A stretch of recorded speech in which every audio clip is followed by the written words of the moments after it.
ہر روز تہجد کی نماز ادا کرتے اور اللہ سے دعا کرتے، اللہ ان کی کفالت کا معاملہ کر دیتا، اور کچھ زر حضرت کو عطا ہوتا اور حضرت اپنے پاس کچھ نہیں رکھتے ہوئے سارا کا سارا زر لوگوں میں تقسیم کر دیتے۔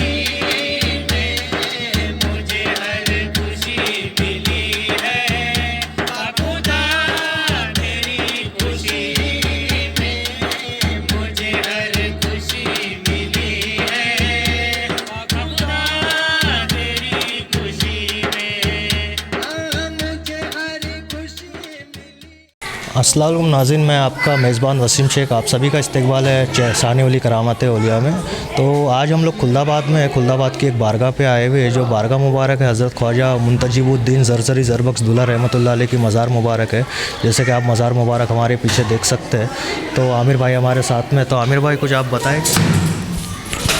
السلام علیکم ورحمۃ اللہ وبرکاتہ۔ یہ مزار مبارک خلد آباد کی بہت فیمس مزار مبارک ہے، حضرت منتجب الدین زرزری زربخش دولہ رحمۃ اللہ علیہ کی۔ چلیے اندر چل کے یہاں کے خادم صاحب سے بارگاہ کے بارے میں کچھ معلومات لیتے ہیں۔ آپ اور ہم جو یہاں جمع ہے، جس شخصیت کے پاس ان کا نام ہے حضرت خواجہ شیخ منتجب الدین زرزری زربخش دولہ میاں رحمۃ اللہ علیہ، یہ چشتیہ سلسلے کے ایک بڑے پائے بزرگ ہے۔ نظام الدین محبوب الہی کے مریدین میں سے آپ ہے۔ انہی کی خلافت اور انہی کی اجازت سے خلد آباد تشریف لے کر آئے، اور وہ جس وقت آئے یہاں پر ان کے ساتھ 700 پالکی 700 گروپس جو ہیں ان کے ساتھ موجود تھے۔ انہی کی اجازت اور انہی کی دعاؤں سے یہاں پر تشریف لے کر آئے۔ ان کا نام منتجب الدین ہے، اور کرامتیں بہت ساری ہیں، جن میں چند کرامتیں کتابوں کے حوالے سے ملتی ہے، جس میں ایک سب سے بڑی کرامت جو ہے وہ زرزری زربخش، جو ان کو لقب بھی ملا ہے،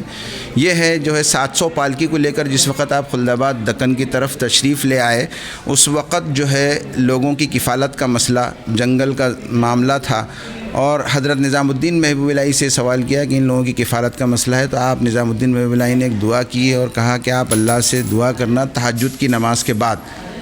ہر روز تہجد کی نماز ادا کرتے اور اللہ سے دعا کرتے، اللہ ان کی کفالت کا معاملہ کر دیتا، اور کچھ زر حضرت کو عطا ہوتا اور حضرت اپنے پاس کچھ نہیں رکھتے ہوئے سارا کا سارا زر لوگوں میں تقسیم کر دیتے۔ جب لوگوں میں زر تقسیم کر دیتے تو یہ لقب آپ کا پڑ گیا کہ آپ زرزری زربخش، زر بخشنے والے، تو آپ کا یہ لقب ہو گیا۔ اور دولہ میاں اس حوالے سے کہا جاتا ہے کہ جب نظام الدین محبوب الہی کے دربار سے آپ کی اجازت سے خلد آباد کی طرف روانہ ہوئے، تو اسلامی طریقہ ہے کہ اپنے گھر سے کوئی جاتا ہے تو اس کو کچھ دیر کچھ قدم تک چھوڑنے کے لیے جاتے ہیں، تو اسی طریقے سے نظام الدین محبوب الہی اور مریدین ان کو چھوڑنے کے لیے باہر تک تشریف لائے۔ تو جس وقت تشریف لائے تو ان ساتھیوں میں سے کسی نے کہا حضرت کے مریدین میں سے کہ دیکھیے تو ایسا لگ رہا ہے جیسے دولہا آگے اور پیچھے باراتی۔ تو نظام الدین محبوب الہی نے کہا کہ ہاں یہ تو دولہا ہی ہے، اس لیے وہ دولہ میاں رحمۃ اللہ علیہ کے نام سے بھی مانے جاتے ہیں۔ آپ جو ہے دکن میں ان کی اجازت سے آئے اور یہاں پر دین و تبلیغ کی، لوگوں کو دین کی دعوت دی، اور اسلام میں اسلام قبول کروائے، لوگوں نے اسلام قبول کیا حضرت کے عملیات سے۔ آپ بچپن ہی سے ولایت کی مسند پر رہے۔ حضور یعنی 3 کتابوں کے حوالے سے ہمارے پاس یہ ہے کہ نظام الدین محبوب الہی کے مرید تھے، اور ایک حوالہ ہمارے پاس بابا فرید الدین گنج شکر کا ہے، لیکن بابا فرید الدین گنج شکر کی دعاؤں سے ہی آپ پیدا ہوئے۔ آپ کی والدہ محترمہ کا بھی یہاں پر مزار ہے، جن کا نام حضرت بی بی ہاجرہ صاحبہ ہے۔ بی بی ہاجرہ صاحبہ یہ حضرت زرزری زربخش رحمۃ اللہ علیہ کی والدہ محترمہ ہے، اور انہی کے ایک بڑے لڑکے جن کا نام حضرت خواجہ برہان الدین غریب ہے، جو حضرت زرزری زربخش کے بڑے بھائی ہے۔ اور حضرت زرزری زربخش کے بازو میں جو مزار ہے وہ ہے ان کے پیر بھائی کا ہے۔ ہم کو جو ہے کتابوں سے ملتا ہے کہ حضرت بابا فرید الدین گنج شکر کے بھانجے بھی ہے وہ، لیکن ان کے پیر بھائی ہے، ان کے ساتھ رہے، ان کے ساتھ کھانا پینا رہنا، بچپن گزرا۔ ہم نوالا اور ہم پیالہ اور یار غار کہلاتے ہیں۔ نام خواجہ محمد ہے ان کا، اور ساتھ میں رہے، اور ساتھ ہی میں آپ کا وصال ہوا۔ جس وقت حضرت خواجہ منتجب الدین شیخ کا وصال ہوا آپ نے ان کے قدموں میں ان کی تدفین کے بعد کھڑے رہ کر گریہ زاری کی، ایک فارسی کا شعر پڑھا اور کہا کہ آپ کیسے ہمارے ساتھی اور دوست ہیں کہ جو ساتھ زندگی کے سارے پل ساتھ گزارے اور جب اللہ سے ملنے کا موقع آیا تو اکیلے ہی چل دیے، اسی وقت آپ کی بھی روح قبض ہو گئی اور ایک ہی دن دونوں کی تدفین رہی اور عرس بھی ایک ہی دن ہوتا ہے۔ حضرت کا عرس جو ہوتا ہے وہ ربیع الاول کے مہینے میں 4 ربیع الاول سے 8 ربیع الاول تک چلتا ہے اور میلہ ایک مہینہ چلتا ہے۔ 6 ربیع الاول کو سندل شریف ہوتا ہے، 7 ربیع الاول کو عرس کا چراغاں جسے کہتے ہیں اہم دن ہوتا ہے اور 8 کو قوالی ہوتی ہے۔ اس طریقے سے یہاں پر کئی بزرگ ان کے بعد آتے رہے، خلد آباد کی یہ سرزمین کو آپ نے پسند کیا، اس کے بعد کئی اللہ والے یہاں پر آئے، کئی بادشاہ یہاں پر آئے، کئی ولی اور مجذوب ان کے بعد آئے یہاں پر، اور یہاں سے سارے دکن کی طرف لوگوں کو روانہ کیا آپ نے اور دین کی تبلیغ کروائی۔ چند جو ہے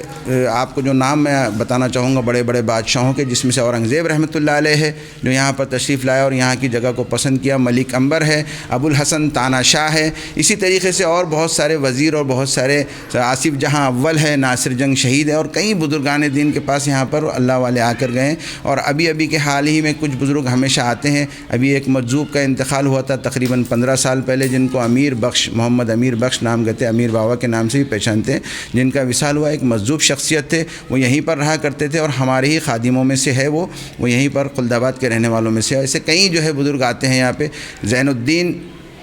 22 خواجہ رحمۃ اللہ علیہ جس کو کہتے ہیں، حضرت خواجہ سید زین الدین شیرازی رحمۃ اللہ علیہ، یہ 22 خواجہ کے نام سے جو ہے ان کا نام ہے، اور یہ مرید اور خلیفہ ہے حضرت خواجہ برہان الدین غریب رحمۃ اللہ علیہ کے۔ اور ان کے ساتھ بہت سارے بزرگ جو یہاں مزار نیچے ہیں، ان کے ساتھیوں کی مزاریں ہیں، یہ ان کے ساتھ آئے تھے، ان کی خدمت میں رہے، ان کے سارے معاملات کو دیکھا اور وہ ان کا وصال یہاں ہوا اور یہیں پر ان کے مرقد اور قبریں ہیں۔ اور نیچے بھی جو ہے ایک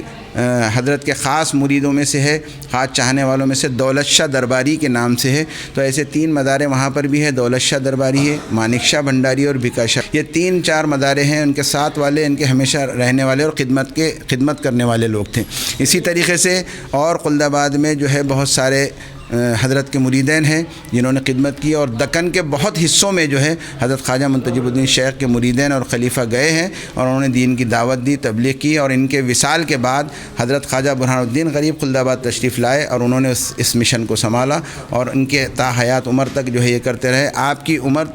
کل 34 سال رہی، 17 سال آپ نظام الدین محبوب الہی کے پاس خدمت میں رہے، ان کے حکم سے خلد آباد تشریف لائے اور پھر 17 سال خلد آباد ہی میں دین کا کام کیا، اور اس کے بعد آپ کا وصال ہوا۔ اس وقت آپ کی عمر تھی 34 برس۔ آپ 675 عیسوی میں پیدا ہوئے اور 709 عیسوی میں آپ کا وصال ہوا، اس دنیا سے دار فانی کوچ کر گئے، اور آپ چشتیہ سلسلے کے بزرگ رہے۔ اور ایک بات یہ رہی کہ آپ نے ہر مذہب و ملت والے کے ساتھ ایسے عملی جو ہے طریقے کے ساتھ اپنا جامع اپنی عملی زندگی کے ساتھ لوگوں کو دین کی طرف دعوت دی، اور لوگ بالکل جو ہے جھنڈ کے جھنڈ اور بڑے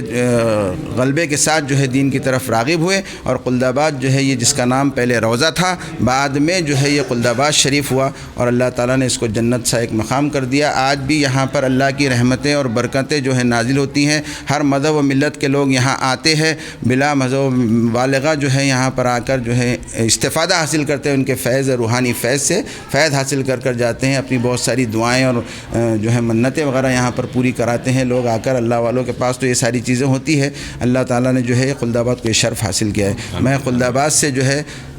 میں یہاں درگاہ کا امام اور مجاور ہونے کے ناطے مجھ سے جو معلومات لی گئی، میں کتاب کے حوالے سے معلومات دیا ہوں آپ لوگوں تک یہ معلومات پہنچانے کے لیے۔ اس چینل کا بہت شکریہ۔ اس چینل کے توسط سے میں نے آپ تک یہ جو مختصر سی معلومات دی، یہاں پر کتابیں وغیرہ ہے، حضرت کے ملفوظات بھی ہے، وہ یہاں سب یہاں پر ملتے ہیں۔ جزاک اللہ خیر۔ یہاں پہ جو ہے حضرت خواجہ شیخ منتجب الدین زرزری زربخش رحمۃ اللہ علیہ کا شجر نسب، جو حضرت خواجہ منتجب الدین زرزری زربخش رحمۃ اللہ علیہ سے آپ حضرت امام اعظم ابو حنیفہ رضی اللہ تعالیٰ تک 11واں واسطے سے پہنچ جاتا ہے، اور آپ کا جو شجر طریق ہے، شجر مشاق چشتیہ، حضور نبی کریم صلی اللہ علیہ وسلم سے جو شروع ہوتا ہے تو 17ویں خواجہ معین الدین چشتی اور 18ویں خواجہ قطب الدین بختیار کاکی اور بابا فرید گنج شکر، آپ بابا فرید گنج شکر کے بعد میں آپ کا اس میں آتا ہے، آپ کے بابا فرید کے خلیفہ ہیں۔ خوشی میں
تو ناظرین یہ تھی درگاہ زیارت کی پوری ویڈیو. آپ کو یہ ویڈیو کیسی لگی ہمیں کمنٹ کر کے ضرور بتائیے گا. اور اگر آپ نے ہماری احمد نگر کی درگاہ زیارت کی ویڈیو نہیں دیکھی ہے تو میں نے نیچے ڈسکرپشن میں لنک دے دیا ہے, برائے مہربانی آپ وہاں پر جا کے وہ ویڈیو دیکھ سکتے ہیں. خدا حافظ.